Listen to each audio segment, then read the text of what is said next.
Cruise control की जो placement है ना, ये थोड़ी सी मुझे अजीब लगी है। 100 पहुंचने में जो है काफी टाइम लगने वाला है आपको। मैं चाहूं तो इन सीटों को ना ऐसे स्लाइड कर सकता हूं, लीवर दबा के मैं इन सीटों को कितना ज्यादा फोल्ड कर सकता हूं भाई। हैवी ट्रैफिक में आप इस गाड़ी को चलाते हो ना, तो ये जो गियर नॉब है ये हल्का सा पीछे होता है।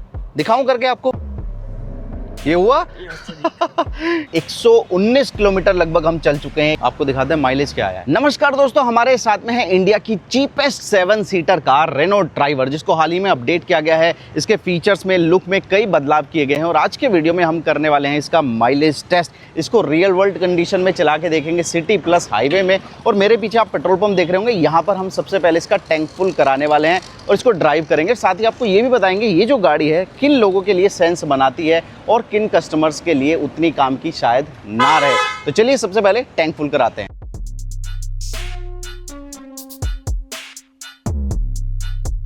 इसका टैंक फुल कर दीजिए। तो यहाँ देखो, हमने जो है पूरा ऊपर तक इसको फुल करा दिया और सेम इतना ही फुल हम सेकेंड टाइम भी कराएंगे जब हम इसको लगभग 100-150 किलोमीटर चला लेंगे। अब देखो, टैंक हमने फुल करा लिया है। इससे पहले कि हम ड्राइव करें, थोड़ा सा लुक को समझ लेते हैं, चेंज क्या हुआ है बाहर में। तो बाहर में आप देखेंगे ग्रिल एकदम नई है और सबसे बड़ी चीज़ है, अपडेट है, वो है ये रेनो का नया लोगो। आप हेडलैम्प वगैरह देखेंगे, आपको LED हेडलैम्प मिल जाने वाले हैं और जो फॉग लैम्प है वो भी ऐड ऑन कर दिए हैं। इसके अलावा कोई बड़ा चेंज नहीं है। बोनट थोड़ा सा और ज़्यादा अट्रैक्टिव हो गया है। अब दोस्तों, साइड की अगर मैं बात करूँ ना, तो ये जो आप देख रहे हैं, ये आपको दिखने में अलॉय व्हील लग रहे होंगे, बट असल में अलॉय व्हील नहीं है। ये व्हील कैप का डिजाइन ही ऐसा दिया गया है कि आपको अलॉय व्हील जैसी फील आती है। और एक बेहतरीन चीज दिखाऊं, ये इस गाड़ी की चाबी है, दिखने में भी कूल सी लगती है। और अच्छी चीज ये है कि इसको सिर्फ आपको पॉकेट में रखना है। जैसे ही आप इस गाड़ी के पास जाएंगे, इस तरह से ये जो गाड़ी है अनलॉक हो जाती है, ये देखो। और जैसे ही मैं थोड़ा सा दूर जाऊंगा, अभी देखना, ये गाड़ी ऑटोमेटिकली लॉक हो जाएगी। पहले की तरह आपको रूफ रेल मिल जाने वाली है, जो कि 50 किलोग्राम तक का वेट संभाल सकती है। एक चीज और दिखाना चाहूंगा, प्रैक्टिकलिटी की अगर हम बात करें, ये गाड़ी काफी ज्यादा प्रैक्टिकल है। बूट स्पेस अगर आप खोलेंगे ना, तो ये जो बूट स्पेस है वैसे तो 84 लीटर का है। आपको लगेगा जब सारी सीटें आप यूज कर रहे होंगे कि ये बहुत ज्यादा कम है, लेकिन अगर पैसेंजर कम है, 5 ही लोग ट्रेवल कर रहे हैं, तो अच्छी चीज ये है कि ये जो सीट है ना, इनको आप लीवर दबा के फोल्ड कर सकते हो। इतना ही नहीं, इसके अलावा भी आप और भी ज़्यादा कस्टमाइजेशन कर सकते हो। ऐसे आप खड़ा कर सकते हो उन सीटों को। साथ में आप अगर चाहें तो ये सीटें रिमूव भी हो सकती हैं। और अब जो बूट स्पेस है वो 625 लीटर का बन गया है। तो इस तरह के प्रैक्टिकल बहुत सारे फीचर्स इस गाड़ी में आपको आगे चल के हम दिखाने वाले हैं। फिलहाल इस गाड़ी को हम ड्राइव करते हैं और सबसे पहले इसका जो ट्रिप मीटर है उसको 0 करते हैं। तो गाइस देखेंगे, चाबी जो है पहले की तरह मिलने वाली है, थोड़ी सी स्टाइलिश। तो मैं कहूँगा जिस प्राइस रेंज में गाड़ी आती है, तो बाकी कंपनी से अच्छा काम किया है यहाँ चाबी के मामले में। हालांकि थोड़ी सी फ्लिंजी लगती है, मतलब क्वालिटी वाइज मुझे लगता है बहुत ज़्यादा हल्की है, कहीं जल्दी से टूट ना जाए। एनीवेज, जो स्टार्ट करने के लिए बटन दिया गया है ना, वो यहाँ पर दिया गया है, तरह से स्टार्ट हो जाएगी। जो इसका आप ये डिस्प्ले देख रहे होंगे, ये भी आपको हाफ को डिजिटल मिलेगा और हाफ आपको एनालॉग मिलने वाला है। वैसे तो पूरा ही डिजिटल कह सकते हैं, तो ये भी जो ग्राफिक्स है हल्के से डिजिटल ही आपको नजर आते हैं। दोस्तों, ट्रिप वगैरह की बात करें तो इस डिस्प्ले में आपको व्हीकल में जाना होगा, इसके बाद ड्राइविंग इको में आप जाएंगे और ट्रिप रिपोर्ट यहाँ पर आप देख रहे होंगे। इसको मैं रीसेट कर देता हूँ। तो ये हमने जो है ट्रिप को आप देख रहे होंगे रीसेट कर दिया है। और यहाँ पर भी अगर मैं डिस्प्ले में दिखाऊं ट्रिप A, तो यहाँ पर आपको 0 दिख रहा होगा। और अभी तक ये जो गाड़ी है, ओडोमीटर आप देख रहे होंगे 577 किलोमीटर चली हुई है। चलिए अब सफर को शुरू करते हैं। दोस्तों, सबसे पहले इसकी प्राइसिंग की हम बात कर लेते हैं। ये जो गाड़ी है, GST रिफॉर्म के बाद इसकी भी प्राइस कम हुई है। और जो आप बेस मॉडल है ना, वो आपको दिल्ली में ऑन रोड पड़ेगा 6,27,000 रुपए का। और जो टॉप मॉडल है, जो हम ड्राइव कर रहे हैं मैनुअल ट्रांसमिशन के साथ, हालांकि इसमें इससे ऊपर भी थोड़े से वेरिएंट आते हैं, जैसे कि डुअल टोन दे दिया और AMT में डुअल टोन दे दिया, तो उनकी बात हम नहीं करते। इसकी अगर हम बात करें टॉप मॉडल मैनुअल ट्रांसमिशन के साथ, ये आपको 9 लाख रुपए ऑन रोड आपको दिल्ली में पड़ने वाला है। तो देखा जाए तो एक अफोर्डेबल 7 सीटर गाड़ी इसको हम कंसीडर कर सकते हैं। चलाने की हम बात करें तो इंजन की हम सबसे पहले डिटेल आपको देते हैं। 1 लीटर का 3 सिलेंडर इंजन मिलता है। तो जो इंजन है उसमें कोई चेंज फिलहाल नहीं किया गया है। और ये जो इंजन है 72 PS की पावर और 96 Nm का टॉर्क जनरेट करता है। तो पावर फिगर्स अगर हम देखें ऑन पेपर, तो उतनी ज़्यादा इंप्रेसिव शायद आपको नज़र ना आए, बाकी फील कैसा आता है वो हम धीरे धीरे आपको बताने वाले हैं। गाजियाबाद इलाके में हम फिलहाल इसको ड्राइव कर रहे हैं, यानी सिटी में हम देखेंगे कि इसका जो स्टीयरिंग है ना वो काफ़ी ज़्यादा लाइट आपको फील होने वाला है, जिसकी वजह से टर्निंग वगैरह ईजी हो जाती है। और आप देखेंगे स्टीयरिंग का जो करेक्शन है ना वो भी काफ़ी अच्छा है। बाकी अभी हम गड्ढे जैसे इलाकों में चल रहे हैं, मतलब काफ़ी उबड़ खाबड़ ये सड़क है। जैसे कि सड़कें हमने आमतौर पर देखी हैं, कहीं ना कहीं मिली जाती है, तो वहाँ इसका सस्पेंशन जो है अच्छे से एब्जॉर्व कर रहा है झटकों को, कोई बड़ी परेशानी तो आपको नहीं होने वाली। और दोस्तों इस डिस्प्ले में आप देखेंगे, वैसे तो ये जो डिस्प्ले है ना 8 इंच का, ये बहुत कम फीचर के साथ आता है। देखो लिमिटेड ही चीज़ें आपको देखने को मिलेगी। अगर होम पे आप जाएंगे तो यही है जो कि खुल के आता है, radio, media, phone, vehicle setting, smartphone integration. लेकिन अच्छी चीज़ ये है कि इसमें आपको स्मार्टफोन कनेक्टिविटी मिल जाती है, Android auto, Apple car play. लेकिन ओवरऑल देखेंगे तो डिस्प्ले में बहुत ही लिमिटेड चीज़ें हैं। और जैसे ही हम व्हीकल सेटिंग में जाते हैं और ड्राइविंग इको में जाते हैं ना, तो यहाँ पर आपको एक स्कोर कार्ड देखने को मिलेगा। यहाँ पर आपका एक्सीलरेशन, आपका गियर शिफ्ट कैसा है, एंटिसिपेशन, ये सब चीज़ों को लेके ना ये स्टार देने वाला है। तो यहाँ पर आपको 100 से आपको रेटिंग मिलने वाली है, जिससे आपको पता चलेगा आपने कैसी ड्राइविंग की है, अच्छी है या कितनी ज़्यादा बुरी है। तो ये भी हम रिपोर्ट कार्ड आपको लास्ट में दिखाने वाले हैं, जिससे आपको आइडिया हो जाएगा हमने रेस ड्राइविंग तो नहीं करी है। अब देखो हम ना एक फ्लाईओवर पे चढ़ रहे हैं, तो यहाँ पर आप देखेंगे कि इसका जो ये 3 सिलेंडर इंजन है, इसमें आपको थोड़ी सी तो नॉइज़ ज़रूर फील होने वाली है। आपको नॉइज़ और वाइब्रेशन दोनों फील होंगे कैबिन के अंदर, भले ही आपने अपने जो ग्लास हैं वो पूरे ऊपर किए हुए हों, तो थोड़ा सा स्ट्रगल ज़रूर करने को मिलेगा। लेकिन वो इतना स्ट्रगल नहीं है कि आपको कोई बड़ी परेशानी हो ओवरटेकिंग वगैरह में। सिटी ड्राइविंग में तो ये इंजन कोई बड़ी प्रॉब्लम आपको नहीं करने वाला। हाईवे पर कैसा एक्सपीरियंस है वो हम आगे चल के आपको एक्सपीरियंस करके बताएंगे कि क्या अच्छा है और क्या बुरा है। बाकी अगर प्रैक्टिकलिटी की बात करें तो इस गाड़ी में आपको बहुत सारी प्रैक्टिकल फीचर्स आपको देखने को मिलेंगे। स्पेशली स्टोरेज की अगर हम बात करें, स्टोरेज पे बाद में आते हैं, पहले दिखाते हैं यहाँ क्या क्या मिलेगा। एसी वेंट है, उसके नीचे कुछ फिजिकल बटन्स दिए गए हैं आपको, हैजार्ड के, लॉक अनलॉक के, ट्रैक्शन ऑफ ऑन के, और यहाँ पर एसी के कंट्रोल मिल जाते हैं। उसके ठीक नीचे ये जगह दी गई है जिसमें आप अपना फ़ोन वगैरह या कोई दूसरा सामान रख सकते हैं। और उसके नीचे ये दिया गया है USB का पोर्ट चार्जिंग के लिए, स्टार्ट स्टॉप का बटन है। लेकिन एक जो ऑकवर्ड चीज़ लगी मुझे, ये जो क्रूज कंट्रोल का बटन है ना, वो मोस्टली हमने स्टीयरिंग पे देखा होगा, लेकिन यहाँ जो है क्रूज कंट्रोल की जो प्लेसमेंट है ना, ये थोड़ी सी मुझे अजीब लगी है। बंदा यहाँ दबाएगा बटन तो थोड़ा सा उसको डिस्ट्रैक्शन हो सकता है। हालांकि नीचे जो जगह दी गई है वायरलेस चार्जिंग के लिए, वो मुझे बहुत ही बढ़िया लगी है। यहाँ आप देखेंगे एक लाइट भी दी गई है, जिससे आपको पता चलेगा अभी ये यूज़ में नहीं है, लेकिन जैसे ही आप रखेंगे तो यहाँ जो है ये ब्लू हो जाता है और आपको आइडिया हो जाने वाला है कि वायरलेस चार्जिंग जो है वो शुरू हो गई है। स्टोरेज की बात कर लेते हैं तो बहुत सारी स्टोरेज दी गई है। कप होल्डर आप देख रहे होंगे, ये 2 कप होल्डर दिए गए हैं। ये सेंटर कंसोल का ये वाला पार्ट खोलेंगे तो यहाँ पर जगह दी गई है। और अच्छी चीज़ ये है कि भाई साहब ये कूलिंग के साथ आता है। और ग्लव बॉक्स की बात करें तो वो भी आपको 2 मिलने वाले हैं। सबसे पहले नीचे देखेंगे आप, यहाँ अच्छी खासी जगह दी गई है। ये सनग्लास होल्डर दिया गया है, उधर स्टेशनरी के लिए बॉक्स दिया गया है। इसके अलावा ऊपर भी आपको जगह मिल जाने वाली है। यहाँ हमने माता रानी का प्रसाद रखा हुआ है जो हम अभी शूट के बाद खाने वाले हैं। तो यहाँ से जो है आप समझ गए होंगे कि कितनी ज़्यादा स्टोरेज इस गाड़ी में आपको दी गई है। बाकी डोर्स वगैरह की बात करें तो उसमें भी अच्छी खासी स्टोरेज आपको दी गई है इसके डोर पॉकेट में। तो देखो हाईवे पे हम आ गए हैं इस गाड़ी को लेके, और अब हम सबसे पहले आपको इसका क्रूज कंट्रोल इस्तेमाल करके दिखाने वाले हैं। मैनुअल गियर शिफ्ट के साथ है ये गाड़ी, लेकिन फिर भी क्रूज कंट्रोल मिल जाता है, ये एक बेहतरीन चीज़ है। तो क्रूज कंट्रोल का बटन जैसे मैंने पहले बताया था यहाँ पर मिलता है, इसको मैं करता हूँ ऑन, और यहाँ से जो है मैं स्पीड को कर देता हूँ सेट। ये मैंने इसको और 60 पे पहुंचा दिया है। अब थ्रोटल से मैंने अपना पाँव हटा दिया है, जिसके बाद ये गाड़ी ऑटोमेटिकली चल रही है। और अगर आपको स्पीड वगैरह कम ज़्यादा करनी है तो यहाँ पर स्टीयरिंग पर एक बटन दिया गया है। जैसे ये देखो मैंने इसको 70 पे पहुंचा दिया है। तो हाईवे पर आपको कंफर्ट तो ज़रूर मिलने वाला है इस फीचर की वजह से, और कोई प्रॉब्लम नहीं आ रही है। अगर मैं क्लच दबा के गियर चेंज करना चाहूँ तो जैसे ही मैंने क्लच छुआ तो ये जो है चेंज हो गया। मैंने 4th गियर लगाया, रिज्यूम पे क्लिक करता हूँ तो देखो 4th गियर में भी ये सेम स्पीड पे रिज्यूम हो जाने वाला है।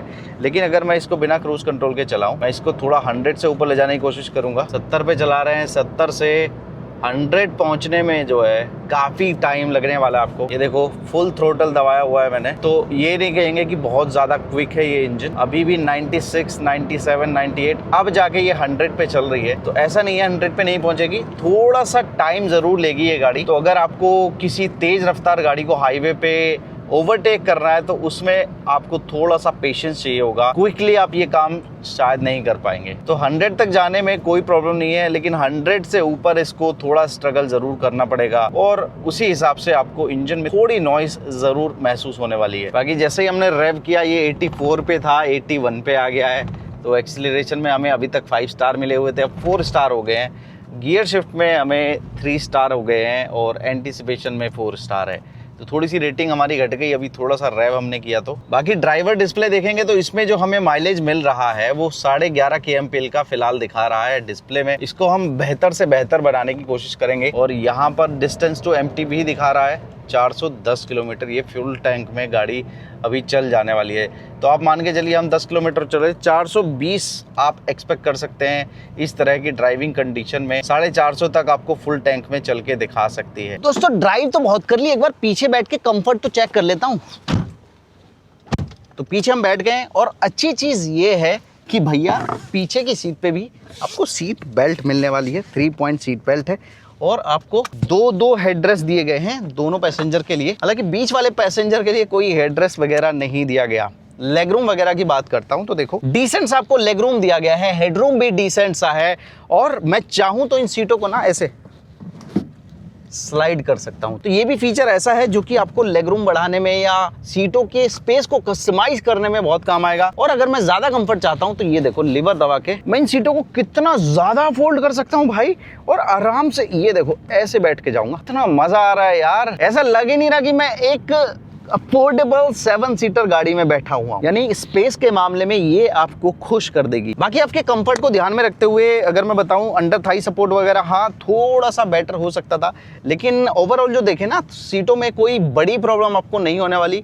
मजे से आप बैठ के जा सकते हैं। बस एक चीज जरूर है कि बीच में आर्मरेस्ट होता ना तो थोड़ा सा कंफर्ट ज्यादा बढ़ जाता। हालांकि ये जो गाड़ी है ज्यादा से ज्यादा लोगों को बैठा के लेके चलने के लिए बनाई गई है। एसी की अगर मैं बात करूं तो एसी वेंट ये पिलर्स पे दिए गए हैं और इनका जो स्पीड कंट्रोल करने का नोब है वो यहाँ सेंटर कंसोल में दिया गया है। बाकी आपको बीच में एक 12 वोल्ट का सॉकेट भी मिल जाता है। कोई यूएसबी टाइप ए या टाइप सी पोर्ट पीछे नहीं दिया गया। बाकी आपको पावर विंडोज के कंट्रोल मिल जाते हैं। यहाँ पर एक हैंडल मिल जाता है और पीछे एक लाइट दी गई है जो कि सेकेंड और थर्ड रो दोनों लोगों के काम में आने वाली है। अगर मैं बीच में बैठ के आपको दिखाऊं तो हालांकि थोड़ा सा लेगरूम में आपको एडजस्ट करना पड़ सकता है। हालांकि अच्छी चीज है कि जो फ्लोर दिया गया है ना उसमें कोई बड़ा सा हम्प नहीं है जिससे किसी को प्रॉब्लम हो, या फिर बीच में कोई सेंटर कंसोल में एसी वेंट निकल के नहीं आ रहा जिससे आपको लेगरूम वगैरह की प्रॉब्लम हो। तो वहां पर इसको सोच समझ के तैयार किया गया है। थर्ड रो में कैसा आपको फील आने वाला है, तो सिंपली ये लीवर दबाएंगे ना तो आपके लिए रास्ता तैयार हो जाएगा पीछे की रो में जाने के लिए। अब मैं ये गाड़ी चलती हुई मैं फील लूंगा पीछे बैठ के कितना मजा आएगा। देखो फर्स्ट रो सेकंड रो के साथ थर्ड रो में भी आपको अलग से सीट बेल्ट दी गई है, ये भी एक बेहतरीन चीज है। और आपको आगे ना सीट बेल्ट रिमाइंडर भी मिलता है। और आपको पीछे की सीट पे ये देखेंगे थर्ड रो में भी आपको दो एडजस्टेबल हेडरेस्ट हैं। और 2 लोगों के अगर मैं बैठने की बात करूं तो लेग रूम और हेडरूम तो बढ़िया है। हालांकि यहाँ पर स्लोपिंग रूफ भी दिया गया है जिससे आपको हेडरूम की कोई प्रॉब्लम ना हो। लेकिन अगर आप अंडर थाई सपोर्ट की बात करोगे तो वो उतना बेहतरीन नहीं है। यानी कि अगर आप शॉर्ट हाइट के हैं तो हाँ आप थर्ड रो में बैठ के भी सफ़र कर सकते हैं और विजिबिलिटी भी ठीक ठाक आपको मिलने वाली है। लेकिन अगर आप लंबे हैं तो अब आपको थोड़ी प्रॉब्लम ज़रूर होगी। थर्ड रो में तो आप लंबे सफ़र पे तो नहीं जा सकते। तो ये एक चीज़ है। बाकी अगर मैं कहूँ कि क्या 7 लोग एक फैमिली आराम से आ सकती है, हाँ बूट स्पेस में ज़रूर आपको थोड़ी सी प्रॉब्लम होगी सामान रखने में 7 लोगों का। लेकिन बैठने की अगर हम बात करें सिर्फ बैठने में आपको कोई प्रॉब्लम बड़ी वाली नहीं होने वाली इस गाड़ी में। यानी ये एक अफोर्डेबल रियल 7 सीटर गाड़ी मैं कह सकता हूँ। बाकी आपको सेकंड रो के साथ थर्ड रो में भी एसी वेंट दिए गए हैं दोस्तों, और चार्जिंग के लिए 12 वोल्ट का सॉकेट भी मिल जाता है। बाकी ये ज़रूर है आपको मोबाइल होल्डर वगैरह ऐसा कुछ नहीं दिया गया, तो वो उस चीज़ में ज़रूर आपको एडजस्ट करना पड़ेगा। लेकिन आपके काम चलाने के लिए ज़रूर चीज़ें दी गई हैं थर्ड रो में। अब देखो मैंने एक चीज़ नोटिस करी है, जब हैवी ट्रैफिक में आप इस गाड़ी को चलाते हो ना तो ये जो गियर नॉब है ये हल्का सा पीछे होता है। दिखाऊं करके आपको, ये हुआ ये देखो फिर से दिखाता हूँ, ये डाला फर्स्ट गियर, बताओ यार।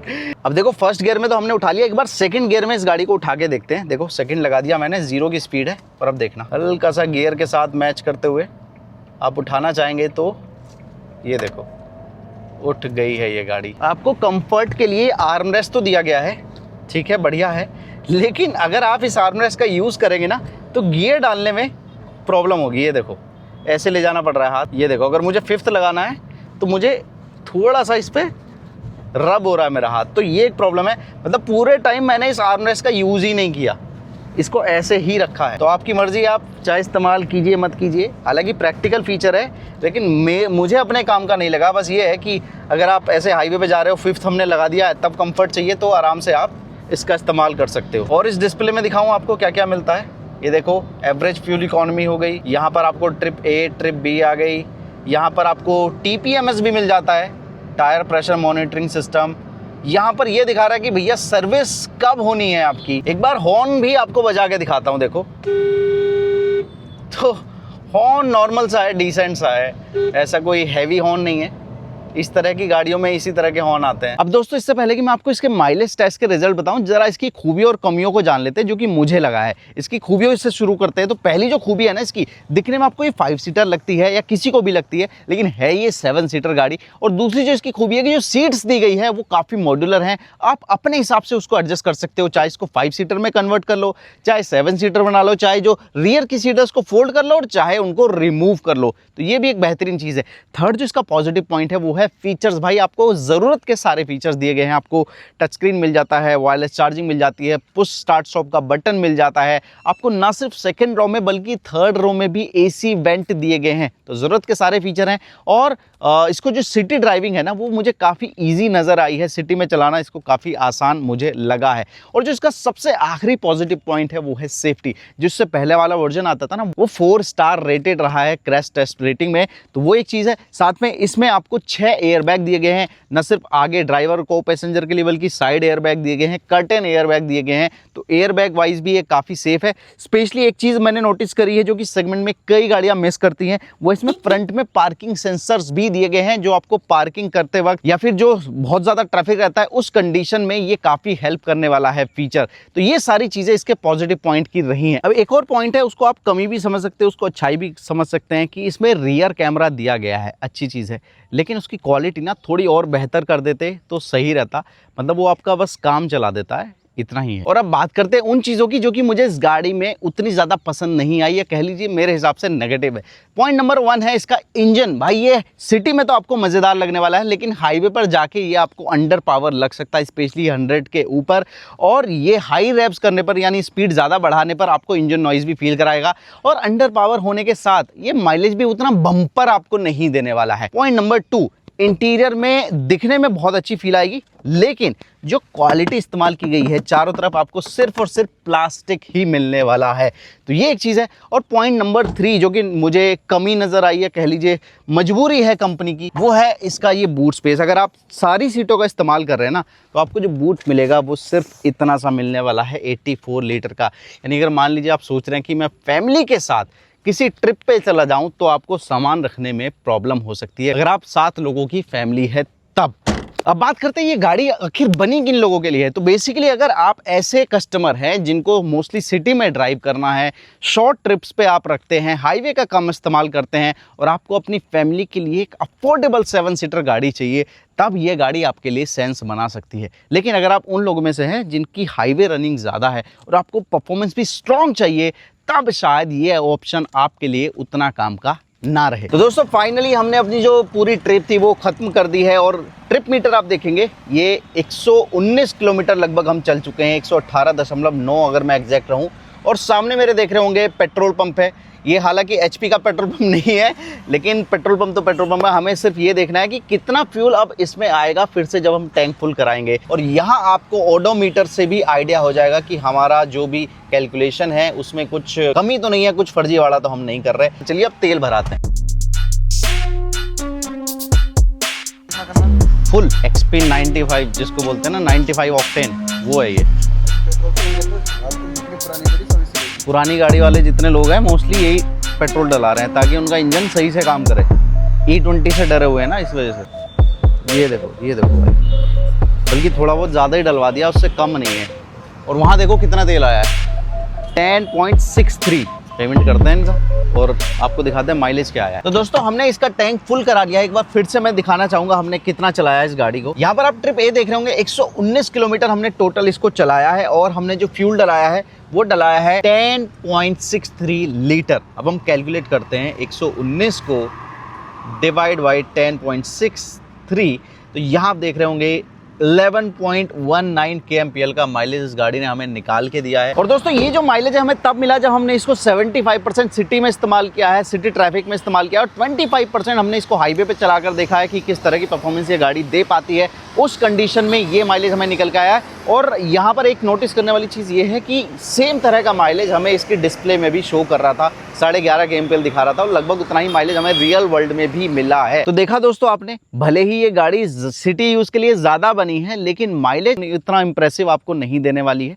और अगर आप इसको हाईवे पे ज़्यादा यूज़ करेंगे तब शायद आपको मेरे ख्याल से 13-14 kmpl का माइलेज निकाल के ये इंजन दे सकता है। तो ये था हमारा पूरा रिव्यू इस रेनो ड्राइवर 2025 के लिए। हमने पॉजिटिव बताया, नेगेटिव बताया, सिटी में चला के देखा, हाईवे पे चला के देखा, परफॉर्मेंस, प्रोज कौन, सब कुछ बताने की कोशिश करी है। फिर भी अगर कुछ पॉइंट हमसे छूट गया है तो हमसे कॉमेंट में पूछ लेना।